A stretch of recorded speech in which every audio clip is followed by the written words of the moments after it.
देखिए, हम alternating current physics का चैप्टर पढ़ने जा रहे हैं बहुत ही आसान तरीके से। तो इसको आप ढंग से देखिएगा क्योंकि इसके ऊपर बहुत क्वेश्चन बनते हैं, है ना। तो सबसे पहले तो ये समझेंगे कि एसी जो है ऑल्टरनेटिंग करंट वो होता क्या है।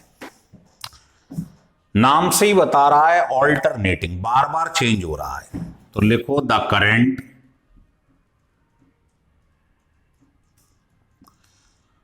whose magnitude and direction changes with time। Time के संग इसकी वैल्यू चेंज होती चली जाएगी, है ना। जैसे आप ये देखें,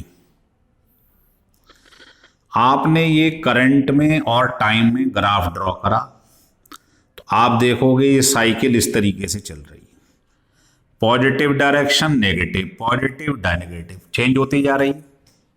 और जितना मैग्नीट्यूड ऊपर है उतना ही नीचे है, बार बार अपनी साइकिल को रिपीट कर रही है after a fixed interval of time.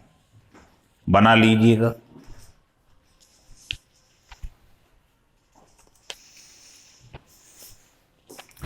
लिख लिया, बना लो। ये कैसे भी हो सकता है, मतलब ऐसे भी हो सकता है, जैसे 100 टूथ होता है, आरी के दांतें होती हैं, ऐसे बना लो,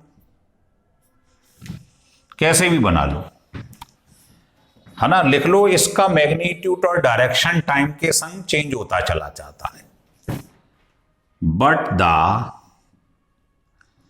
सेम साइकिल, देख रहे हो आप, ये साइकिल एक पर्टिकुलर बात का फिर रिपीट हो गई, ये थी फिर रिपीट हो गई, but the same cycle is repeated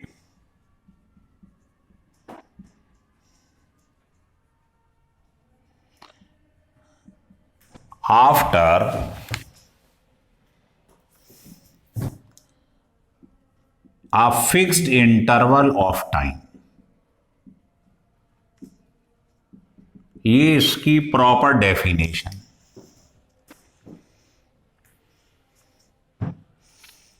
लिख लिए, चलिए। और ये प्रोड्यूस किससे होती है? It is produced by generator. ये जनरेटर से प्रोड्यूस होती है, ठीक है। तो आप देखेंगे, आपने पढ़ा है इंडक्शन के चैप्टर में, V इक्वल टू फार्मूला क्या होता है, NAB omega sine omega T. इसका मतलब ये साइन कर्व बनाता है, ये देख रहे हो आप, साइन कर्व बन रहा है। और इसकी वैल्यू जो है number of turns, area of cross section, magnetic field और एंगुलर वेलोसिटी, ये कहलाता है पीक वोल्टेज। तो आप इसकी वैल्यू ये लिख सकते, ये आपने इंडक्शन में पढ़ा हुआ है। तो ये जो आप V0 देख रहे हैं, इसको कहते हैं पीक वोल्टेज, या इसको कहते हैं एम्पलीट्यूड ऑफ वोल्टेज, ऐसे भी कह सकते हो। यही चीज जो आपने अप्लाई करी है कि V equal to V0 sine omega t, यही चीज करंट में लगती।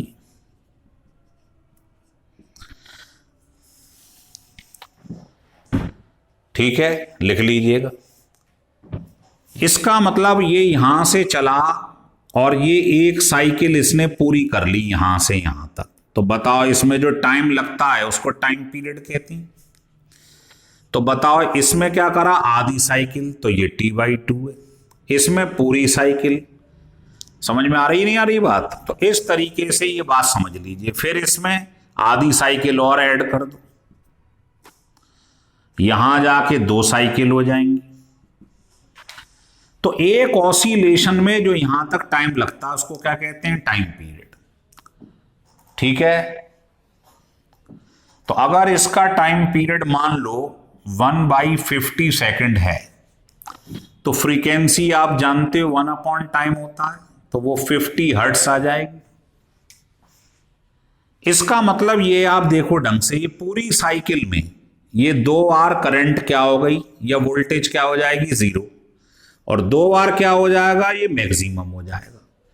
इसका मतलब ये हुआ कि जो 2 बार ये मिनिमम हो जाएगा, 2 बार मैक्सिमम हो जाएगा।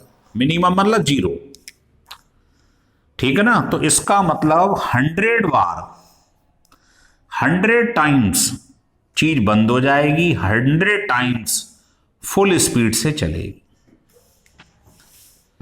भाई आप देखो ना, ये पूरा ऑसिलेशन है, 50 हर्ट्ज इसकी फ्रीक्वेंसी है। 50 हर्ट्ज के अंदर आपने देखा 2 बार चीज तो मैक्सिमम एम्पलीट्यूड हो गया और 2 बार 0 हो गया। इसका मतलब 100 बार चीज बंद होगी, 100 बार चलेगी।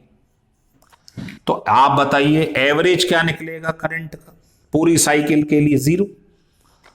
जितना इसमें एम्पलीट्यूड देखो आप पॉजिटिव है, उतना ही इसमें नेगेटिव डायरेक्शन में। ऐसे ही अगर आपने वोल्टेज की एवरेज वैल्यू निकाल ली पूरी साइकिल के लिए, समझ में आ रही है बात। ये हाफ साइकिल पॉजिटिव है, हाफ नेगेटिव है पूरी साइकिल में, तो ये इसको कैंसिल कर देगा। तो नेट एवरेज वैल्यू निकल के क्या आ जाएगी, 0।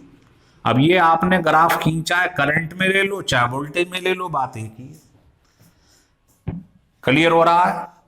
तो आप ध्यान रखना, एसी को ऐसे डिनोट किया जाता है। चेंज हो रही है ये, लिख लीजिएगा।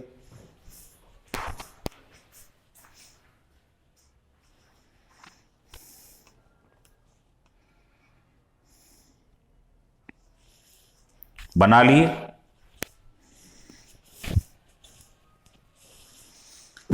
चलिए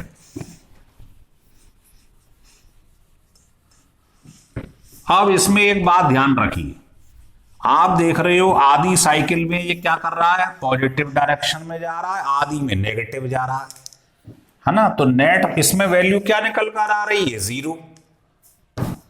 तो यहां नोट करके लिख लें, द एवरेज वैल्यू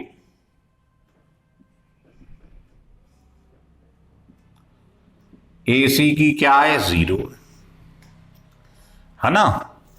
इसका मतलब ये डज नॉट शो, क्या होगा, ये शो नहीं करेगा मैग्नेटिक, समझ रहे हैं बात को, या ट्रांसफार्मर में से यूज नहीं कर सकते हो, या चार्जिंग ऑफ बैटरी में यूज नहीं कर सकते। तो ये क्या शो नहीं करेगा बताइएगा, ये शो नहीं करेगा केमिकल एंड मैग्नेटिक इफेक्ट। कहने का मतलब यह है कि जो चार्जिंग है, और समझे, चार्जिंग अगर किसी बैटरी को चार्ज करना है तो सोचिए, आधी साइकिल में तो वो चार्ज कर रहा है और आधी में डिस्चार्ज कर रहा है, तो क्या चीज चार्ज हो पाएगी, नहीं हो पाएगी। तो लिख लो चार्जिंग ऑफ बैटरीज, आ रहा है समझ में, और इलेक्ट्रोप्लेटिंग, इसमें यही तो लगाते हैं एनोड कैथोड।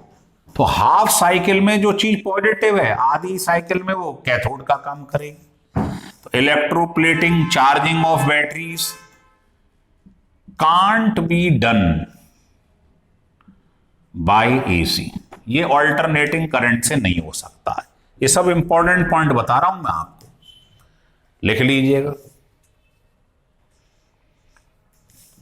चलिए अब नोट करके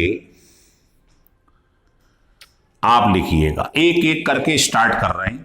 तो सबसे पहले मैं ये ले रहा हूं पहला केस कि मान लीजिए ओनली रेजिस्टेंस इज प्रेजेंट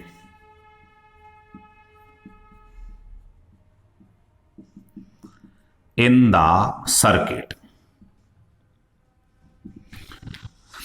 मान लीजिए केवल रेजिस्टेंस लगा हुआ है सर्किट में और नीचे एसी लगी हुई है। तो आप ये बताएं, जब रेजिस्टेंस होता है केवल तो ओम्स लॉ लगता है, V equal to I R. तो यहां से बताएं V और I क्या है, दोनों डायरेक्टली प्रोपोर्शनल है, मतलब एक ही फेज में, मतलब इनका फेज डिफरेंस क्या है, 0 है। तो इसकी इक्वेशन ये बन जाएगी, इसकी ये बन जाएगी। कहने का मतलब ये है कि जैसे V और T में ग्राफ खींचा तो I और T में ग्राफ खींचोगे तो वैसा आएगा, दोनों ऊपर ही ऊपर है, चाहे V का बना लो चाहे I का बना लो, तो फेज डिफरेंस जो है इनका वो 0 होगा। तो दोनों में ओमेगा टी आएगा,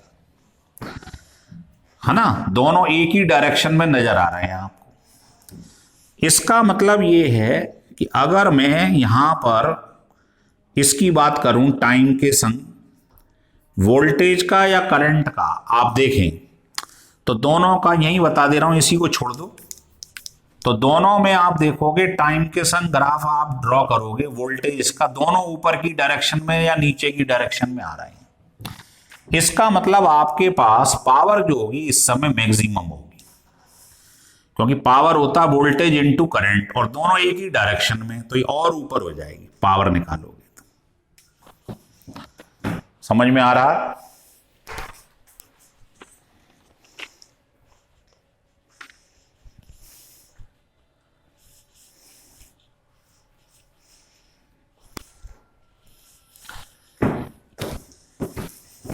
चलिए, तो आपको ये ध्यान रखना है, तीन तीन चीजें लेके एक साथ चलता हूं तब तो अच्छा समझ में आएगा। केस 1 अभी अभी आपने ये पढ़ा था, ये AC लगा दी, ये रेजिस्टेंस है। दूसरे में मान लो यहां पर इंडक्टर लगा हुआ है L,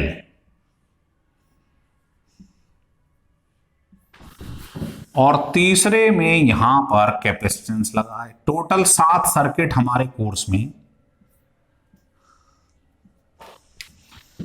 तो इसका जो रेजिस्टेंस है वो R है। अगर सर्किट में इंडक्टर लगा हुआ है, इसके रेजिस्टेंस को XL बोलते हैं, इसके रेजिस्टेंस को XC बोलते हैं। तो इसका फार्मूला होता है ओमेगा L और इसका होता है 1/ओमेगा C। ओमेगा आप जानते हैं खूब भली भांति, ये होता है, L क्या है, सेल्फ इंडक्टेंस है, हेनरी। तो आप सोचिए डायरेक्ट करंट जो होती है डायरेक्ट, उसकी फ्रीक्वेंसी क्या होगी, उसमें तो ऑसिलेशन नहीं है, 0। तो यहां अगर मैं 0 रख दूं तो ओमेगा 0 हो जाएगा फॉर DC। तो यहां अगर मैंने इसकी जगह 2πf रखा और f की वैल्यू रख दी 0, DC के लिए f क्या होता है, 0। तो बताइए XL क्या आ जाएगा DC के लिए, 0। तो मैं बात कर रहा हूं AC की, तो यहां पर XL जो है उसकी वैल्यू ओमेगा की जगह ये रख दीजिएगा, ये हो जाएगी। इसको क्या कहते हैं, इसको कहते हैं इंडक्टिव रिएक्टेंस।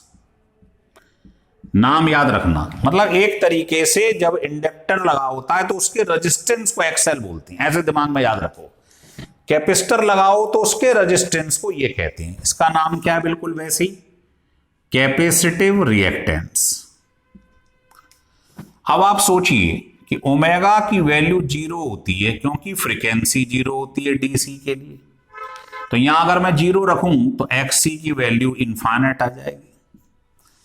तो DC के लिए XC की वैल्यू क्या हो जाएगी, इनफाइनाइट। और AC के लिए ये फार्मूला होता है, ये AC के फार्मूले हैं, है ना। तो आप इसकी जगह पर ये रख दो 2πfc। तो बताइए जब सर्किट में रेजिस्टेंस होगा तो इसके अक्रॉस जो वोल्टेज होगी वो क्या होगी, क्या होता है वोल्टेज, IR।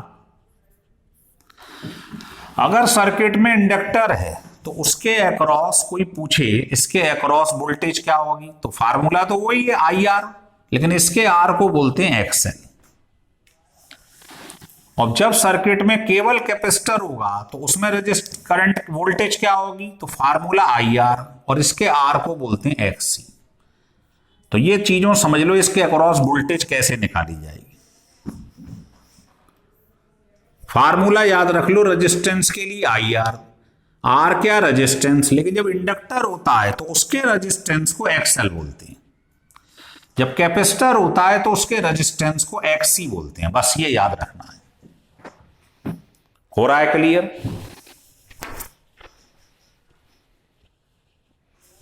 चलिए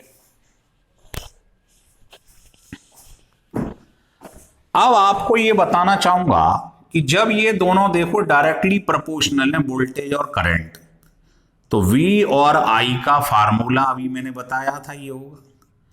फेज डिफरेंस क्या है दोनों के बीच में? 0, एक ही डायरेक्शन में। लेकिन अगर फार्मूले में ये ध्यान देना है आपको कि अगर सर्किट में केवल L प्रेजेंट है तो ध्यान रखना है ना, इसके लिए क्या था, रेजिस्टेंस के लिए V और I एक डायरेक्शन में थे, है ना, तो मैंने इसको मान लिया कि I है मान लो। तो L वाले केस में वोल्टेज इससे 90 डिग्री आगे निकल जाती, लीड कर जाती है। कहने का मतलब अगर I ये है तो वोल्टेज इससे 90 डिग्री आगे होती है, तो उसमें फार्मूला ये हो जाएगा। दोनों का फेज डिफरेंस कितना आ रहा है? 90 डिग्री। इसमें उल्टा कर दो, इसमें करंट आगे निकल जाती है वोल्टेज से, तो बताओ उसका फार्मूला क्या हो जाएगा। अगर मैं वोल्टेज ये मान लूं तो करंट इससे 90 डिग्री आगे है ना, जैसे मान लो C है, तो इसको आपने मान लिया कि साहब ये I है, तो I लीड कर रहा है, मतलब ये आगे है किससे? वोल्टेज से, तो इसको बोलेंगे VC। ये क्या था? ये था VL। तो VC से 90 डिग्री आगे करंट है, तो करंट वाले में 90 प्लस कर दो, बस बहुत आसान है। तो आपको ये याद रखना है, जब रेजिस्टेंस है तो V और I इस फार्मूले से एक ही फेज में है, तो फेज डिफरेंस क्या है? 0 है, तो दोनों में सेम आएगा। जब L होता है उस समय वोल्टेज करंट से 90 डिग्री आगे है, तो करंट में अगर ओमेगा टी है तो वोल्टेज इससे 90 डिग्री आगे है, तो प्लस 90 कर दो। और C वाले में करंट आगे होती है, C से याद रखो करंट, तो करंट आगे है किससे? वोल्टेज से। तो अगर ये करंट है, ये वोल्टेज है, तो इससे ये ना करंट 90 डिग्री आगे है, तो अगर वोल्टेज में ओमेगा टी है तो करंट में ओमेगा टी प्लस 90 आएगा। हो रहा है क्लियर? चलिए अब ये 3 सर्किट हमने पढ़ ली हैं अलग अलग। सर्किट में केवल R हो, सर्किट में केवल L हो, या सर्किट में केवल C हो। अब मान लो हमने चौथा केस ले लिया कि सर्किट के अंदर R भी है और L भी है। इस पर ज्यादा क्वेश्चन आते हैं पेपर में। पांचवा केस मैंने ले लिया कि R भी है और इंडक्टर भी है।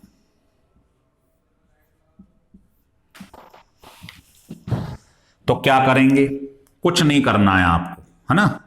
अपने दिमाग में शॉर्टकट की ये है, याद रख लो। देखो जब रेजिस्टेंस था केवल तो V और I एक डायरेक्शन में थे R के लिए, और जब इंडक्टर था तो वो इससे 90 डिग्री आगे था, और जब कैपेसिटर था तो ये आगे था।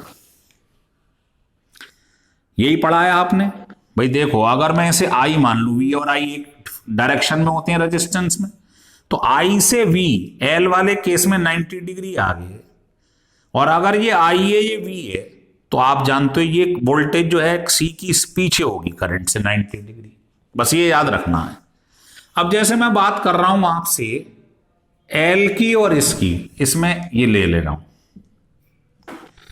L की और R की बात कर रहा हूं। देखो L की और R की, तो आप अपने दिमाग में से इसको हटा दो। ये है ट्रिक। बताओ इन दोनों का फाइनल वोल्टेज क्या आएगा? ये दोनों परपेंडिकुलर हैं, तो ये आ जाएगा, नहीं आ जाएगा? अब इनकी वैल्यू रख दो, तो बताओ ये क्या होता अभी बताया था मैंने, आई आर। ये क्या है, आई एक्सएल, है ना।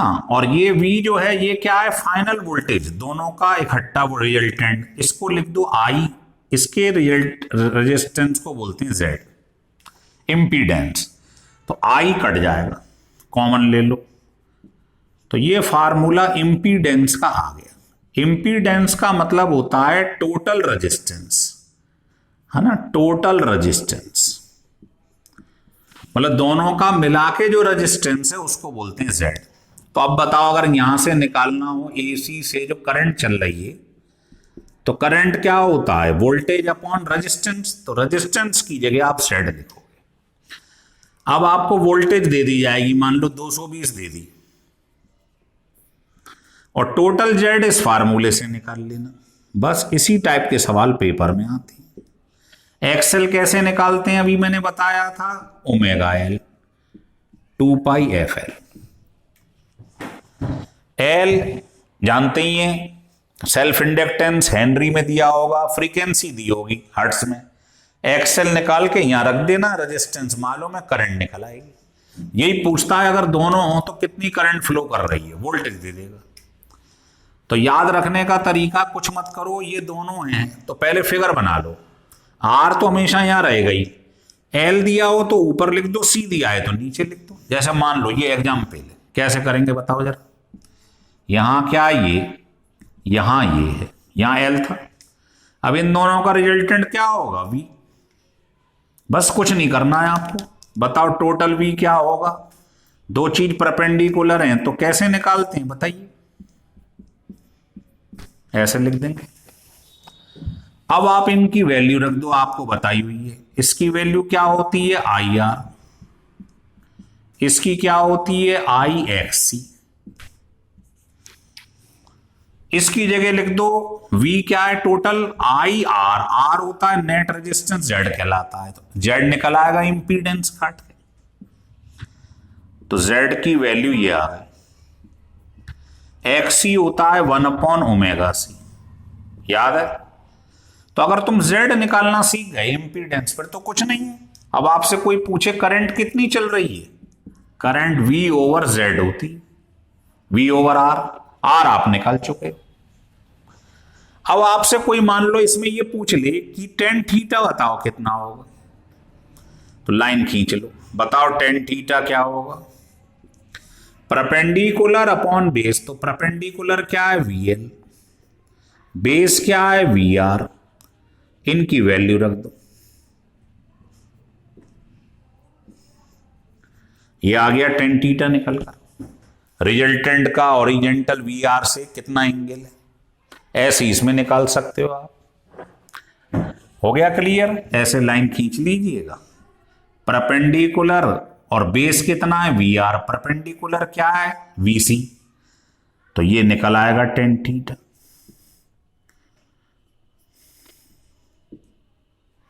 कट के ये आ जाएगा।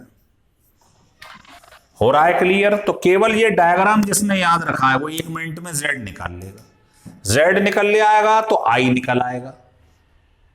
फिर आपसे ये भी पूछ सकता है कि बताओ इसके अक्रॉस वोल्टेज कितनी है, इसके अक्रॉस कितनी है, टोटल दी हुई है। तो बताओ इसके अक्रॉस वोल्टेज कैसे निकालते हैं, आई एक्सएल, और इसके अक्रॉस आई आर।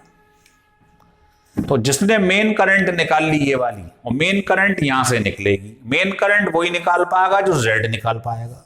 और जेड के लिए फिगर बना लो, तुरंत निकल आएगा।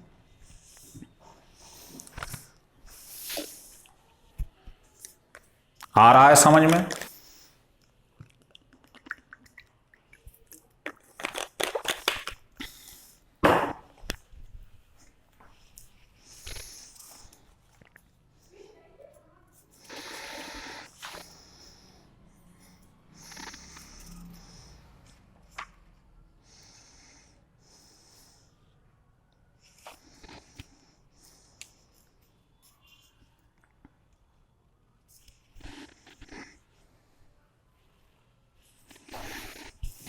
हटा दें। तो ये आपने 5 सर्किट पढ़ ली। अब मान लो अगर तीनों चीजें, रेजिस्टेंस, कैपेसिटेंस इंडक्टेंस सबके सब लगा दिए जाएं। सिक्स्थ केस, इसको कहते हैं एलसीआर सर्किट। मतलब इसमें एल भी लगा हुआ है, सी भी लगा है और आर भी लगा है। इसको आपने एसी से जोड़ दिया, है ना। 220 वोल्टेज आपको मान लो दे दी गई। अब आप पहले मुझे करंट निकाल के दिखाओ, अगर सीख गए हो तो मैंने सिंपल तरीका बताया है। पहले आप फिगर बना लो, इधर क्या होता है वी आर, एल आगे होता है इससे, सी पीछे होता है। अब आप बताओ ये दोनों अपोजिट डायरेक्शन में, तो ये मैं मान के चल रहा हूं ये इससे बड़ा है, तो बताओ इन दोनों का डिफरेंस इधर आ जाएगा, इसे हटा दो। अब आप बताओ नेट वोल्टेज क्या होगी, बोलिए। दोनों का स्क्वायर आ रहा है समझ में, इसका स्क्वायर प्लस इसका स्क्वायर, रिजल्टेंट वोल्टेज। अब आप इसकी जगह रख दो I Z, V equal to I R होता है तो रिजल्टेंट को जेड बोलते हैं, और यहां पर इनकी वैल्यू रख दो I X L, I X C plus I R. I काट दीजिए, तो बताओ नेट रेजिस्टेंस जिसका नाम इंपीडेंस है वो ये निकल आया।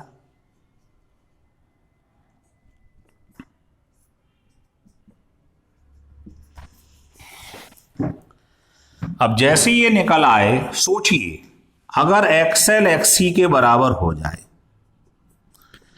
ये होता है कंडीशन फॉर रेजोनेंस।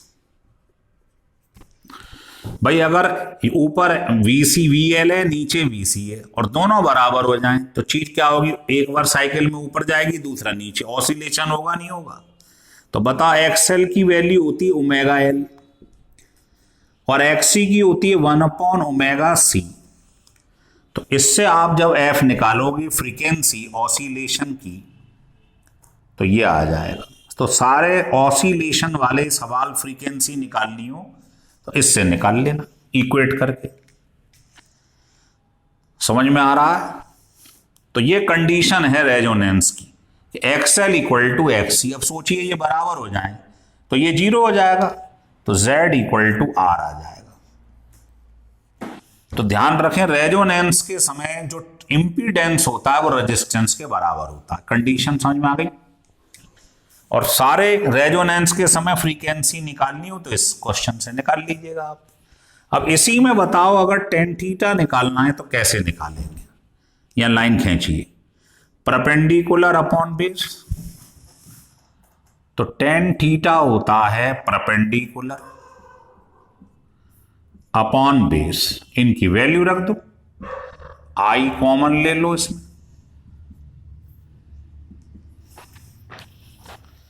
ये कट जाएगा, तो टेन थीटा की वैल्यू एलसीआर सर्किट में ये आ जाएगी। बहुत आसान चैप्टर है ये, अगर ढंग से समझ लो। केवल ये डायग्राम समझ में आ जाए आपके। कुछ डायग्राम के लिए कुछ नहीं करना है, सिंपल बात है। जब केवल रेजिस्टेंस था तो वी और आई एक डायरेक्शन में थे, जब इंडक्टेंस था तो ये 90 डिग्री आगे था आई से, और इंडक्टेंस है तो ये 90 डिग्री पीछे है। बस ये फिगर ध्यान रख लो। कोई सा भी सर्किट आ जाए, अब इसमें रेजोनेंस कब होगा? जब सर्किट में एल और सी तो कम से कम हो ही। मान लो एक सर्किट में और ले रहा हूं, मान लीजिए ये हो जाए, अभी ये नहीं लिया हमने, है ना, 7वें नंबर का, कि अगर सर्किट में मान लो कैपेसिटेंस और इंडक्टेंस हो, एलसी सर्किट, तो भी रेजोनेंस होगा, है ना। कैसे होगा बताइए? सर्किट में एल और सी, आर तो है नहीं तो इसको हटा दो, तो आप कहोगे नेट वोल्टेज क्या आ जाएगी? ये नीचे, आर तो है नहीं, तो नेट जो होगा दोनों का वो क्या होगा? इन दोनों का डिफरेंस अपोजिट डायरेक्शन में। और V क्या होता है? I R. नेट वोल्टेज में Z बोलते हैं इंपीडेंस। ये रख दो उठा के, आई काट दो। इंपीडेंस क्या हो गया बताइए? XC की वैल्यू। अब रेजोनेंस के समय Z क्या हो जाएगा, 0। क्यों? अभी बताया था ये दोनों इक्वल कर देती हैं, omega L equal to one by omega C, दोनों बराबर हो जाएंगे। इससे आप F की वैल्यू निकाल लो, अभी बताई थी 2πf, यहां रख दो इसकी जगह, तो ये फ्रीक्वेंसी निकल आएगी। तो रेजोनेंस कब होगा, या तो सर्किट में L और C हो या LRC हो।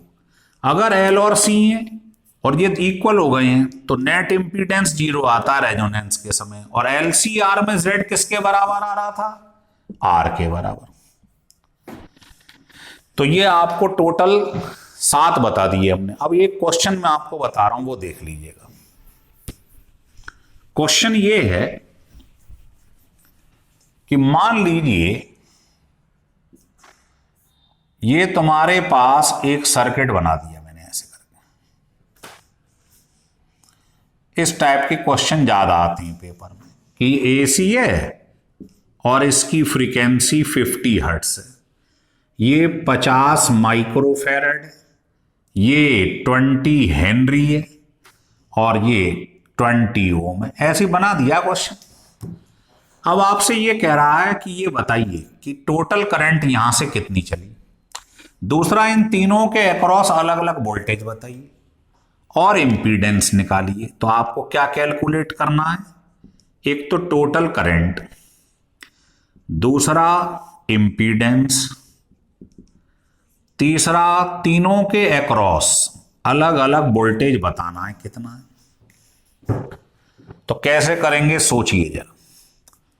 सबसे पहले मैंने आपको बताया ये फिगर बना लो, है ना। फिगर बना लोगे तो तुम्हारे पास में रिजल्टेंट वोल्टेज से Z निकल आएगा। ये होता है Z इंपीडेंस,